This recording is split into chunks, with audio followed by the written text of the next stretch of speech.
मनसीरुषं देवं विश्वाक्षं विश्वशम्भुवं विश्वं नारायणं देवमक्षरं परमं पदं विश्वतः परमां नित्यं विश्वं नारायणगुं हरिं विश्वमेवेदं पुरुषस्तद्विश्वमुपजीवति पतिं विश्वस्यात्मेश्वरगुं शाश्वतगुं शिवमच्युतं नारायणं महाज्ञेयं विश्वात्मानं परायणम्।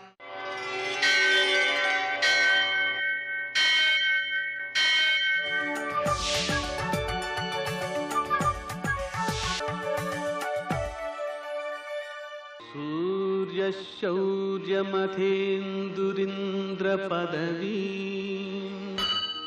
सन्मङ्गलं मङ्गलम्। यत्कर्ता जगतां भर्ता संहर्ता महसां निधि प्रणमामि तमादित्यं बहिरन्तस्तमोपहं। నేటి కాలమాన విశేషాలను గమనిద్దాం. స్వస్తి శ్రీ చాంద్రమాన మన్మథనామ సంవత్సరం ఉత్తరాయణం గ్రీష్మ ఋతువు జ్యేష్ఠమాసం శుక్లపక్షం ఆదివారం. సూర్యోదయం 5:44 సూర్యాస్తమయం 6:42. తిథి త్రయోదశి రాత్రి 9:35 వరకు. నక్షత్రం స్వాతి రాత్రి 6:08 వరకు. వర్జం రాత్రి 12 గంటల నుంచి 1:40 వరకు. దుర్ముహూర్తం సాయంకాలం 4:58 నుంచి 5:50 వరకు. అమృతకాలం ఉదయం 8:42 నుంచి 10:25 వరకు.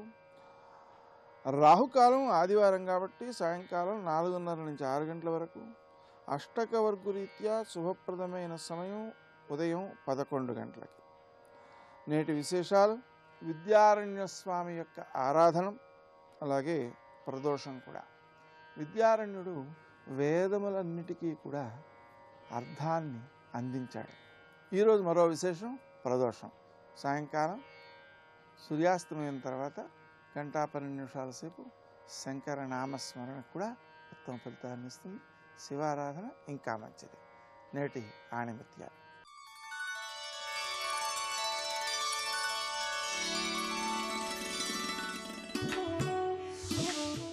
ఏదైతే వదిలివేయదలుచుకుంటావో దాన్ని మనసులో స్మరించకు.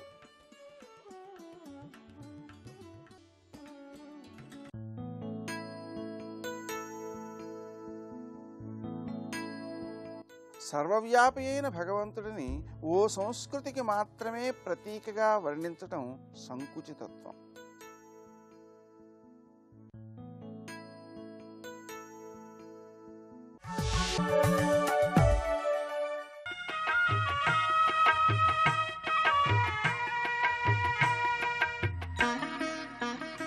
శ్రీ గణేశాయ నమః. శ్రీ సరస్వత్యై నమః. శ్రీపాదవల్లభ నరసింహ సరస్వతి. శ్రీ గురుదత్తాత్రేయాయ నమః. శ్రీ గణపతి సచ్చిదానంద సద్గురుపాదారవిందాభ్యాం నమో నమః. జయ గురుదత్త.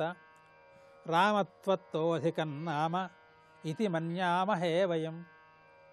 త్వయైకా తారిత అయోధ్యా నామ్నా తు భువనత్రయం. రామనామ తత్వాన్ని గురించి, రామనామ మహిమని గురించి గత 2 వారాలుగా మనం మాట్లాడుకుంటున్నాం. ఈ శ్లోకంలో మహర్షులు అంటున్నారు, ఓ రామచంద్ర ప్రభు, నీకంటే నీ పేరే గొప్పదయ్యా. ఆ మాట మేము గట్టిగా భావన చేస్తున్నాము. ఎందుకంటే నువ్వు వెళ్ళిపోయేటప్పుడు అయోధ్యలో ఉండే జీవులను మాత్రమే నీ వంట మోక్షానికి తీసుకుపోయావు. కేవలం మానవుల్ని మాత్రమే కాదు, పశువుల్ని, పక్షుల్ని, వృక్షాలని కూడా నీ వెంట తీసుకెళ్ళిపోయావు ఆ ముక్తిధామానికి.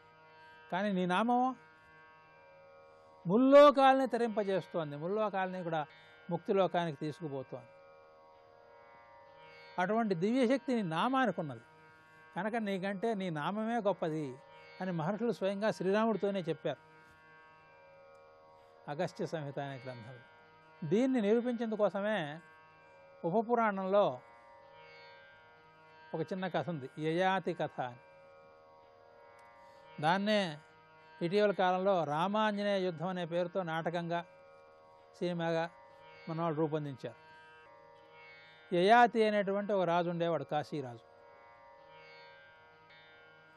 ఆయన స్వయంగా రామభక్తుడే, అంత తీవ్ర భక్తుడు కాదు, సామాన్యుడు ఆయన.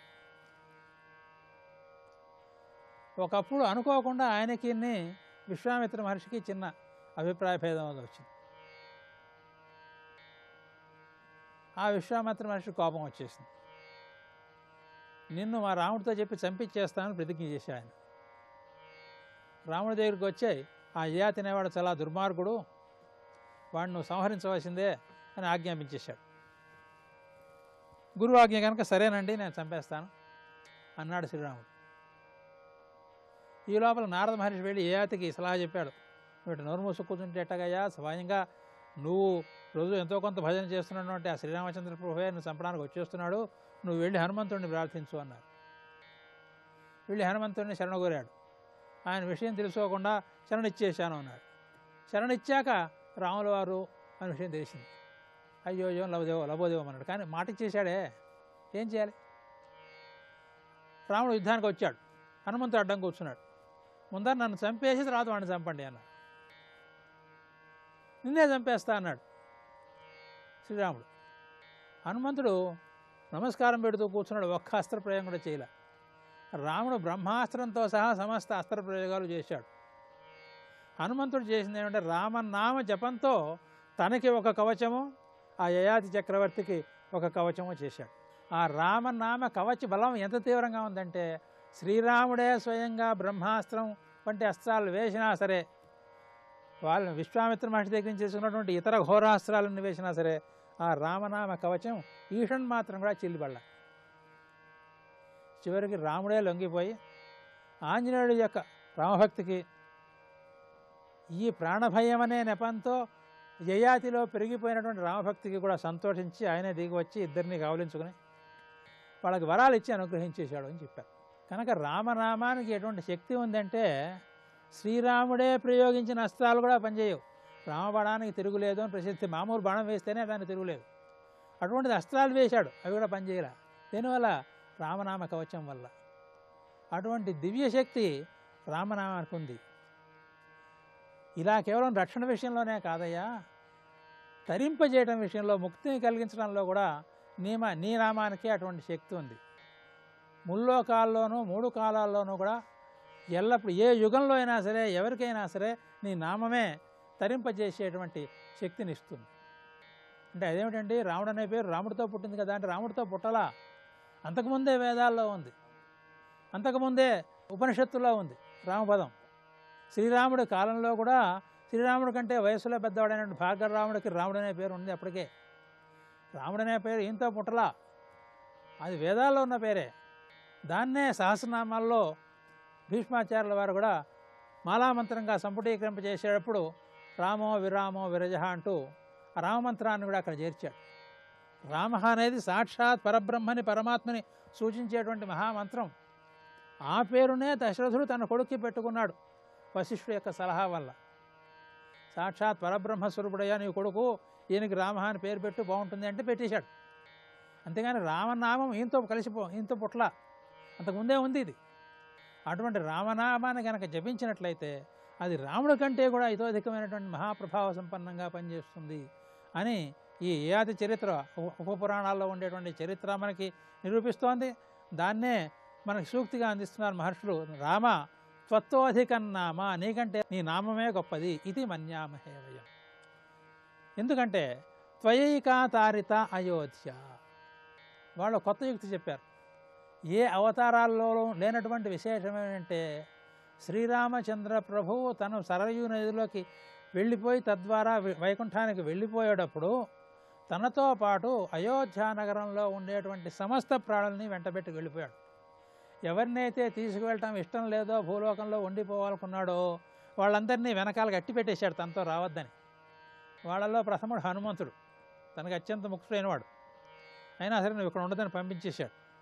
తన కొడుకులు కుశలవులు, వాళ్ళను కూడా వేరే ప్రదేశానికి పంపించేశాడు, కుశావతి అయినటువంటి నగరాన్ని పంపించేశాడు. అలా ఎవరెవరైతే తనతో రావద్దనుకున్నాడో వాళ్ళని అక్కడి నుంచి పంపించేశాడు.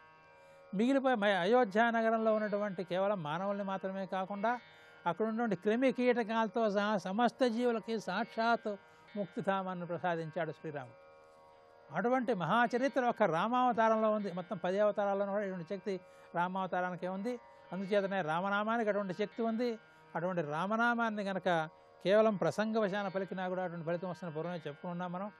కనుక మన సమాజంలో రామనామ చింతన హితోధికంగా పెరుగుగాక అని ప్రార్థన చేస్తూ జయ గురుదత్త.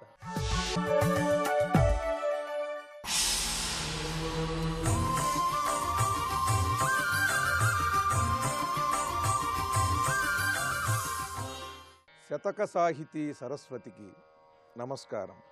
భవదున్ముఖంబులై పరుగులిడుచున్నవి అస్మత్హృదయతల వినిర్గతాహీన భక్తి భావాహులహిరాజభూష భవదీయ నీలకంఠ పరిసర్పితాభరణ సర్పంబులవుగాక నందమూర్నిలయ విశ్వేశ్వర మహాలింగ. ఓ విశ్వేశ్వర స్వామి, భవదున్ముఖంబులై పరుగుడుచున్నవి నీ వైపుకి నా నుండి అస్మద్హృదయతల వినిర్గతాహీన భక్తి భావాహులహిరాజ, నా హృదయమనే పుట్ట నుండి ఎన్నెన్నో భావాలు, అవి భక్తి భావాలు. ఆ భక్తి భావాలన్నీ కూడా చాలా వేగంగా నీ దగ్గరకు చేరుకోవాలని నీ వైపుకి పరుగెడుతున్నాయ్యా. అవి ఎలా పరుగెడుతున్నాయంటే, పాములు ఎలా అయితే జరజరా వేగంగా పరుగులు తీస్తాయో అలా నా హృదయం నుండి ఈ భక్తిభావాలన్నీ కూడా అహిరాజభూష సర్పములను ధరించినటువంటి ఈ పరమేశ్వరుణ్ణి చేరుకోవాలి అని ఈ భక్తిభావములు సర్పముల వలె జరజరా ప్రాకుతూ నీ వైపుకి నీకు అభిముఖంగా వస్తున్నాయి. భవదున్ముఖంబులై పరుగులిడుచున్నవి అస్మత్హృదయతల వినిర్గతాహీన భక్తి భావాహులు అహిరాజభూష భవదీయ నీలకంఠ పరిసర్పితాభరణ సర్పంబులవుగాక. నా హృదయం నుండి భక్తిభావములు సర్పముల వలె జరజరా ప్రాకుతూ నీ దగ్గరకు వచ్చి నీ నీలకంఠాన్ని చుట్టుకున్నటువంటి సర్పరాజులు ఎలా అయితే శోభిస్తున్నాయో అలాగే నా భక్తిభావములు కూడా నీ దగ్గరకు చేరుకుని ఆ సర్పరాజుల వలె నీ కంఠసీమను పెనవేసుకుని ఇవి కూడా సర్పరాజుల్లాగా ఈ భక్తిభావాలు కూడా ప్రకాశించాలని నేను కోరుకుంటున్నానయ్యా. ముక్కంటి భక్తజన సులభుడవంచు మున్వింటి కాని నిక్కమిది భగీరథోగ్రయత్న సన్నిభమౌట చేసి చక్కగా తెలిసే భవన్నబోధుని సాంగత్య ఫలితమకట నందమూర్నిలయ విశ్వేశ్వర మహాలింగ. ఓ త్రినేత్ర, 3 కన్నులతో మమ్మల్ని నిరంతరం రక్షిస్తూ ఉంటావు అని అందరూ చెబుతూ ఉంటారయ్యా. భక్తజన సులభుడవంచు మున్వింటి, చాలా సులభంగా కరుణించి మమ్మల్ని అనుగ్రహిస్తావు, భక్త సులభుడవు అని ఎందరెందరో పెద్దలు చెబితే విన్నాను. కానీ నిక్కమిది భగీరథోగ్రయత్న సన్నిభమౌట చేసి నిన్ను పొందాలి అనంటే అదేం సామాన్యమైనటువంటి విషయం కాదయ్యా. భగీరథుడు ఎంత తీవ్రమైనటువంటి తపస్సు చేసి నీ అనుగ్రహాన్ని పొందాడో అంతటి తపస్సు కూడా చేయవలసినటువంటి అవసరం ఉన్నది నీ అనుగ్రహానికేని నాకు అనిపిస్తున్నది.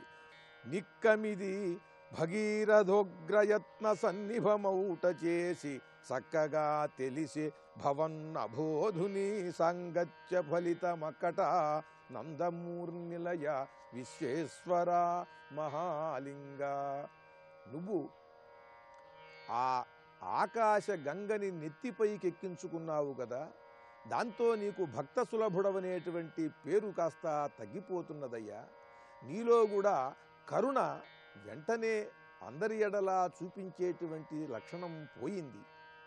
ఎందుకనంటే ఆ గంగ ఈ భగీరథుణ్ణి ఎన్నో కష్టాలు పెట్టి ఎంతెంతో తీవ్రమైనటువంటి తపస్సు చేయించి ఆ తర్వాత ప్రసన్నమై నీ నెత్తిపైకెక్కింది. ఆవిడ సాంగత్యం వల్ల నీకు కూడా కరుణ అనేటువంటిది బాగా తగ్గిపోయింది. భక్తుల్ని బాగా తీవ్రమైనటువంటి కష్టాలు పెడితే గాని అనుగ్రహించని స్థితి వచ్చింది. ఎందుకనంటే ఈ ఆకాశ గంగ సాంగత్యం వల్ల నువ్వు భక్త సులభుడవంటే నేను నమ్మలేకపోతున్నాను. లేకపోతే నేను పిలిచిన పిలుపులకి ఈపాటికే నన్ను అనుగ్రహించాలి అంటూ చమత్కరిస్తూ పరమేశ్వరుణ్ణి పరమాద్భుతమైన పాండిత్యంతో ప్రస్తుతిస్తూ అద్భుతమైన పద్యములతో గొప్ప శతకాన్ని మనకు అందించిన మహాపండిత కవి విశ్వనాథ అచ్యుతదేవరాయల వారి విశ్వేశ్వర మధ్యాక్కరలలోని కొన్ని పద్యాలను గురించి రేపు ఉదయం తెలుసుకుందాం. ఓం నమ శివాయ. పంచముఖ ఆంజనేయ ప్రణామమయ్యా, దశభుజా రుద్రతేజ దండములయ్యా, దశభుజా రుద్రతేజ దండములయ్యా, పంచముఖ ఆంజనేయ ప్రణామమయ్యా. రామాయ రామభద్రాయ రామచంద్రాయ వేధసే, రఘునాథాయ నాథాయ సీతాయా పతయే నమః. గోష్పదీకృతవారాశిం మశకీకృతరాక్షసం, రామాయణ మహామాలారత్నం వందే అనిలాత్మజం. శివాయ గురవే నమః. శ్రీమాత్రే నమః. శ్రీ విష్ణురూపాయ నమః శివాయ. శ్రీరామ జయ రామ జయ జయ రామ. ఆంజనేయ స్వామి లంకానగరంలో రావణుని యొక్క అంతఃపుర భవనాలన్నింటినీ కూడా అన్వేషిస్తూ ఉన్నాడు. సీతాన్వేషణలో భాగంగా తాని ప్రయత్నాభిసమాహితాని మయేన సాక్షాదివ నిర్మితాని మహీతలే సర్వగుణోత్తరాణి దదర్శ లంకాధిపతేర్గృహాణి. లంకాధిపతి యొక్క గృహములవన్నీ కూడా వీటిని మయుడు ఎంతో ప్రయత్నంతో నిర్మించట. అంటే మయుడు విశ్వకర్మ వీళ్ళిద్దరూ శిల్పశాస్త్రంలో చాలా ఉద్దండలు. దివ్యమైన శిల్పకళ వీళ్ళ వద్ద ఉన్నది. విశ్వకర్మ దేవశిల్పి, మయుడు అసుర శిల్పి అని చెప్పబడతారు. నిజానికి ఈ రెండు ఒకే విభూతి యొక్క రెండు స్వరూపములు అంటారు. దివ్యనగర నిర్మాణంలో వీళ్ళు గొప్ప విజ్ఞానం ఉంది, ఇద్దరికి కూడా సమాన ప్రతిభ ఉంది. అలాంటి మయుడు ప్రత్యేకమైన శ్రద్ధతో ప్రత్యేకమైన అన్ని ప్రయత్నాలు చేసి నిర్మించేటి గృహములన్నీ కూడా. అందువల్ల ఇవన్నీ కూడా బంగారమయమైనటువంటి రూపములతో ఉన్నాయి. అలాంటి భవన సముదాయ మధ్యంలో ఇప్పుడు ప్రత్యేకంగా రావణుడు ఉన్నటువంటి విమానాన్ని చూస్తున్నాడు. ఆ విమానం ఎలా ఉన్నదో ఇక్కడ వర్ణిస్తున్నారు. తతో దదర్శోచ్ఛ్రితమేఘ రూపం మనోహరం కాంచన చారు రూపం రక్షోధిపస్యాత్మ బలానురూపం గృహోత్తమం హ్యప్రతిరూప రూపం. ఇప్పుడు చూస్తున్నది రావణుడు తనకి ప్రత్యేక నివాస గృహంగా ఏర్పరచుకున్నటువంటి పుష్పక విమానం. అది మేఘంలా చాలా విస్తారమై ఉన్నతముగా ఉన్నది. అదేవిధంగా ఆహ్లాదకరంగా గోచరిస్తున్నది. సువర్ణ కాంతులతో మిరుమిట్లు గురుపుతున్నది. మొత్తానికి అది రావణుని స్థాయికి తగ్గట్లుగా ఉన్నది అన్నాడు. రక్షోధిపస్యాత్మబలానురూపం. రావణాసురుడికి ఎలాంటి భయంకరమైన ఇతరులు ఎదుర్కోలేని బలం ఉన్నదో ఆ బలానికి తగ్గట్లుగా సాటిలేని విధంగా ఉన్నది ఆ దివ్యమైనటువంటి పుష్పక విమానం. మహీతలే స్వర్గమివ ప్రకీర్ణం శ్రియాజ్వలం తం బహురత్నకీర్ణం నానా తరుణాం కుసుమావకీర్ణం గిరేరివాగ్రం రజసావకీర్ణం. అది భూమి మీద జారిపడి ఉన్నటువంటి స్వర్గమా అన్నట్లుగా ఉందిట. ఎక్కడో గగనంలో ఉండవలసిన స్వర్గము జారిపడి భూమి మీద ఉన్నదా అన్నట్లుగా ఉన్నది. అనేక రత్నములతో ప్రకాశిస్తున్నది. ఆ దివ్యమైన విమానంపై వృక్షములు కూడా ఉన్నాయన్నారు. దీన్ని బట్టి తెలుసుకోవాల్సిందంటే విమానం అంటే కేవలం ఆకాశం మీద ఎగరడానికి పనికొచ్చే చిన్న సాధనం కాకుండా రావణుడి దగ్గరున్న పుష్పక విమానం ఒక ప్రత్యేకత తెలుసుకోవాలి. అదొక విశిష్టమైనటువంటి గగనంలో సంచరించగలిగే ఒక పట్టణంలో ఉందని భావించవచ్చు. పుష్పక విమాన విజ్ఞానమే వేరు. ఆ మాటకొస్తే ఇటీవల ఎంతో చర్చనీయాంశమైనటువంటి భరద్వాజుడి వైమానిక శాస్త్రంలో అనేకమైన శాస్త్ర పరిభాషలు అంటే సైంటిఫిక్ టెర్మినాలజీ ప్రకారంగా చూసినట్లయితే ఆనాటి కాలంలో భారతీయ ఋషులు విమాన విజ్ఞానాన్ని ఎలా ఇచ్చారో కనిపిస్తున్నది. ఇన్ని రకాల విమానాలు చేసే పద్ధతులు, వాటిలో వాడవలసినటువంటి ఇంధనములు, వీటి గురించి ఆనాటి పరిభాషలో చెప్పారు.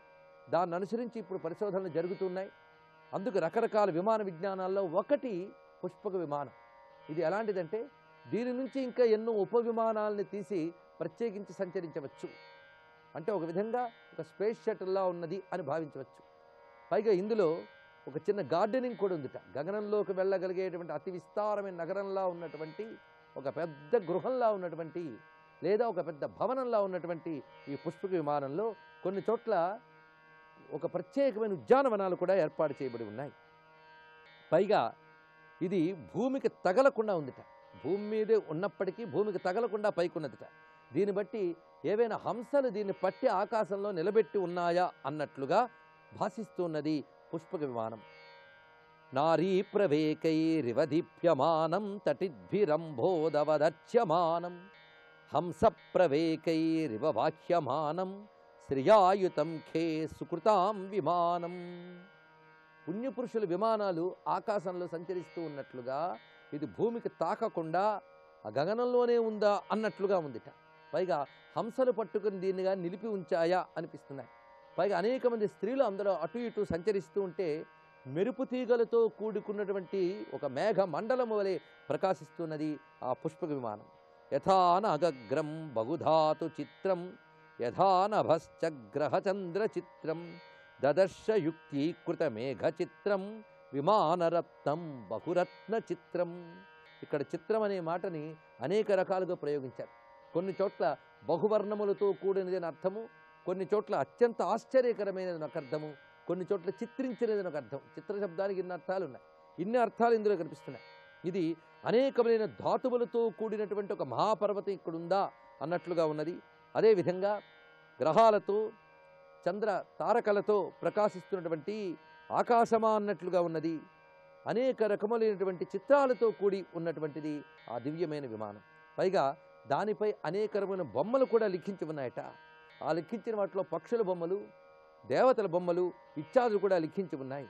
పుష్పాహ్వయన్నామ విరాజమానం రత్నప్రభాభిశ్చ వివర్ధమానం విస్మోత్తమానామపి చోచ్యమానం మహాకపిస్తత్ర మహావిమానం. విమానం అనే శబ్దానికి పెద్ద గోపురము అని కూడా అర్థం. అలా ఇక్కడ పెద్ద పెద్ద గోపురములతో కూడినట్లుగా గోచరిస్తున్నటువంటి ఆ భవన సదృశ్యమైన పుష్పక విమానం ఇక్కడ దాని పేరుని చెప్పారు. పుష్పాహ్వయం నామ విరాజమానం. పుష్పం అనేటువంటి పేరు కలిగినటువంటి ఆ విమానము రత్నములతో కూడుకున్నటువంటిది. నివాసయోగ్యమైన అనేకములైన చిన్న చిన్న భవనములు అందులో ఉన్నాయి. పైగా అందులో లిఖించి ఉన్నటువంటి చిత్రముల గురించి చూపిస్తున్నారు. రకరకాల పక్షులు అవి రెక్కలు అల్లార్చుతూ విహరిస్తున్నట్లుగా దానిపై చెక్కబడి ఉన్నాయి. కృతాశ్చ వైఢూర్య మయా విహంగా రూప్య ప్రవాళైశ్చ తథా విహంగా. కొన్ని రత్నాలతోనే అక్కడ పొదిగి ఒక విహంగాకారాలు అంటే పక్షుల ఆకారాలు చెక్కి ఉంచారు, చిత్రించి ఉంచారు. వైఢూర్యములతో కొన్ని విహంగాలు, ప్రవాళములతో అంటే పగడాలతో కొన్ని విహంగాలు ఉన్నాయి. కొన్ని బంగారముతో చెక్కినటువంటి విహంగములు ఉన్నాయి. పైగా వాటి రెక్కల్లో రకరకాలైనటువంటి రంగుల రత్నాలు పొదగబడి ఉన్నాయి. కొన్ని చిత్రలేఖనముతో గీయబడి ఉన్నాయి. మరొక చోట్ల ఒక అత్యద్భుతమైన శిల్పములు ఉన్నాయట. ఇవి అక్కడ ఉన్నటువంటి భవనముల యొక్క ద్వార భాగంలో ఉన్నాయని వర్ణిస్తున్నారు. ఆ శిల్పముల్లో ముఖ్య శిల్పాన్ని, ద్వారము పైన ఉన్నటువంటి శిల్పాన్ని చెప్తున్నారు ఇక్కడ వాల్మీకి. నియుజ్యమానాస్తు గజాసు హస్తా సకేశరాశ్చోత్పలపత్ర హస్తా బభూవ దేవీ చ కృతాసు హస్తా లక్ష్మీస్తదా పద్మిని పద్మహస్తా. ఇక్కడ గజలక్ష్మి విగ్రహము చెక్కబడి ఉంది అని వర్ణిస్తున్నారు. ఇటు అటు కూడా గజములు ఒక దివ్యములైన కుంభములు పట్టుకుని అమ్మవారికి అభిషేకిస్తున్నట్లుగా ఉన్నవి. పైగా పద్మములు ధరించి ప్రకాశిస్తున్నాయి. అటువంటి అటు ఇటు ఉన్న ఏనుగుల మధ్యలో అమ్మవారు ఉన్నారు, లక్ష్మీదేవి. ఆవిడ కూడా 2 చేతులతో పద్మములు, మిగిలిన 2 చేతులతో అభయవరద హస్తములు ధరించినట్లుగా ఉన్నారు. ఇక్కడ పద్మిని పద్మహస్త అని వర్ణించారు. దీన్ని బట్టి మనం పద్మధారిణి అయినటువంటి గజలక్ష్మి స్వరూపాన్ని భావించి వరద అభయహస్తాన్ని కూడా ఊహించి చెప్తున్నాను ధ్యానయోగ్య పద్ధతిలో. అంటే గజలక్ష్మి ఆరాధన, విగ్రహముల యందు దేవతలను ఆరాధించుట అనేది రామాయణ కాలం నాటికే మనకి విస్తరింపబడి ఉండేది అని దీన్ని బట్టి తెలుసుకోవచ్చు. ఎందుకంటే ఇది దివ్యమైనటువంటి విమానం, కుబేరుని యొక్క విమానం. కుబేరుడు లక్ష్మీ ఉపాసకుడు. ఆ కారణం చేతనే ధర్మలకు అధిపతి కాగలిగాడు. దానికి తగ్గట్టుగానే నిర్మాణం చేసుకున్నాడు ఈ పుష్ప విమానం అంతా. పైగా ఇతరులకు కూడా బ్రహ్మదేవుడు కానుగ్గా ఇచ్చాడు కుబేరుడికి.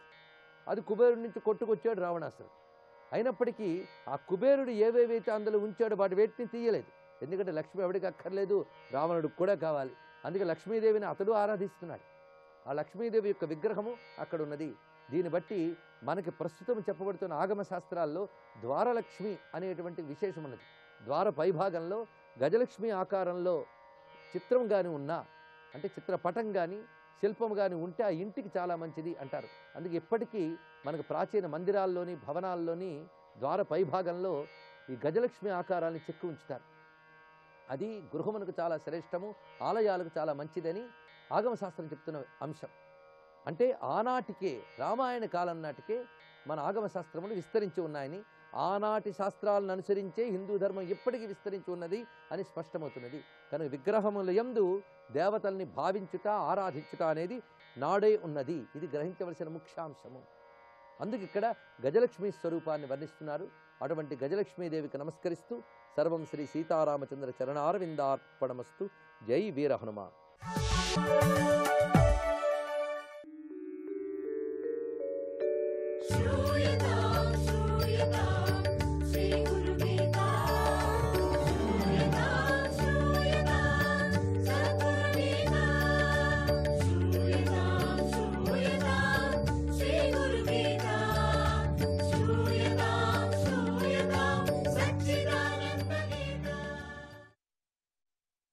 జై గురుదత్త.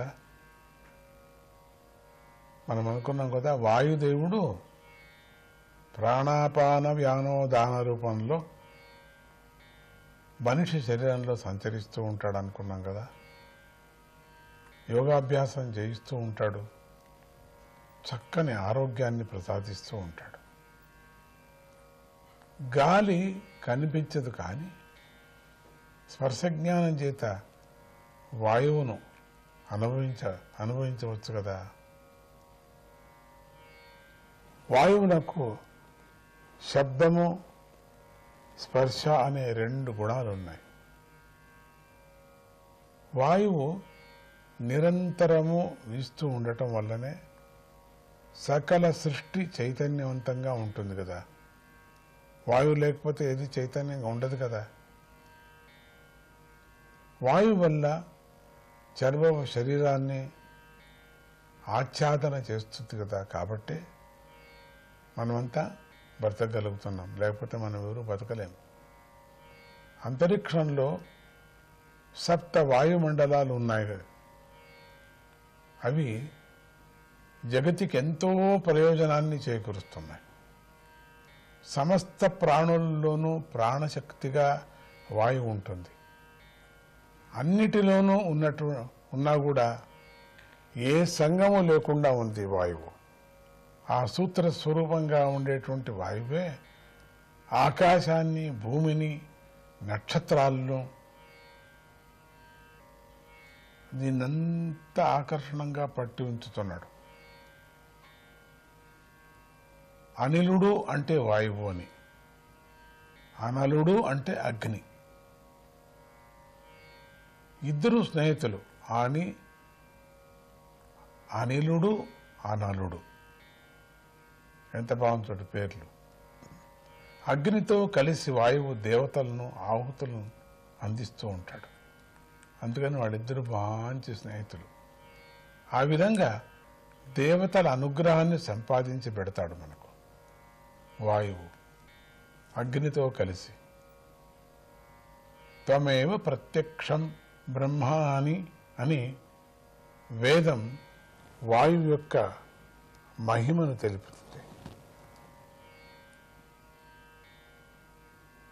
సోహం హంసః అనే నియమబద్ధమైన వాయు సంచారంతోనే మునులు, సిద్ధులందరూ ఉన్నారు. అంటే ఈ మునులు, సిద్ధులు అందుకున్నారు, తపోధనాన్ని సంపాదించుకున్నారు అనే విచారాన్ని మనం తెలుసుకోవాలి. వాయువు బుద్ధిని విస్తరింపజేస్తుంది. కోరుకున్న రీతిగా మనస్సును సంకోచ వ్యాకోచాలను అటువంటి గురికి చేస్తుంది. అంటే ఈ 2 విచారాలకు గురి చేస్తుంది. ఆలోచనను, తెలివిని, ఊహాశక్తిని కలిగిస్తుంది. జ్ఞానము, దైవత్వము, ఏకాగ్రత, పరిశుద్ధత, పవిత్రత వాయువుతో కలుగుతాయి. ఇది వాయువు యొక్క గొప్పదనం. ఇక అవధూత స్వామి యదునకు బోధిస్తున్న ఉపదేశాన్ని తెలుసుకుందాం. నా రెండవ గురువు వాయువు అని చెప్పుకున్నాను కదా, అయినా జీవించటానికి ఎంత గాలి అవసరమో అంత మాత్రమే గ్రహిస్తాను. అలాగే బుద్ధివంతుడు ఈ జిహ్వా చాపల్యం కోసం కాకుండా ప్రాణరక్షణకు ఎంత అవసరమో అంతే ఆహారాన్ని తింటారని తెలుసుకున్నాను. గాలి సుగంధ పరిమళాలను మోసుకు వెళుతుంది కదా, అలాగే చెడు వాసనలను కూడా మోసుకొని వెళుతున్న నిర్లిప్తంగా ఉంటుంది. ఇది చెడ్డది అని